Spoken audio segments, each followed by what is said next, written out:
सध्या केमिकलच्या shampoo conditioner यामुळे केसांची खूपच वाट लागलेली आहे आणि प्रोडक्ट घ्यायचे म्हणल्यावर अवाढव्य खर्च. म्हणूनच आज बिना काही खर्च करता शायनी आणि सिल्की केसांसाठी मी तुम्हाला एक होम रेमेडी दाखवणार आहे. कोरपडीचे किती फायदे आहेत हे तुम्हाला तर माहितीच आहे. आपल्याला 2 कोरपडीची पानं घ्यायची आहेत. माझ्या केसांना एक पुरत नाही म्हणून मी 2 घेत आहे. व्हिडिओमध्ये दाखवलेल्या पद्धतीप्रमाणे जर तुम्ही कोरपडीचा पल्प काढला तर 2च मिनिटात तुमचा पल्प तयार होईल. कोरपडीचे तसे खूपच फायदे आहेत. चेहऱ्याला, स्त्रीरोगांसाठी कोरपडीचा खूप असा उपयोग होतो. दुसरेही फायदे जाणून घ्यायचे असतील तर कमेंटमध्ये होय टाका.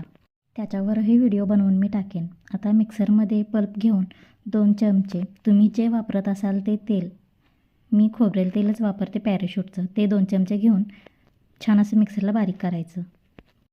केसांच्या मुळाला पूर्ण केसांना छान असं लावून मसाज करायचा आहे. आता माझी केस खूपच कोरडी पडलेली आहेत, त्यामुळे मी पूर्ण केसांना छान असं लावून मसाज करत आहे. तुम्हीही या पद्धतीनेच करा, म्हणजे तुम्हालाही त्याचा फायदा होईल. याचा रिझल्ट मी पुढच्या व्हिडिओमध्ये दाखवेनच. तोपर्यंत तुम्हाला जर हा व्हिडिओ आवडला असेल तर लाईक, शेअर, सबस्क्राईब नक्की करा. धन्यवाद. श्री स्वामी समर्थ.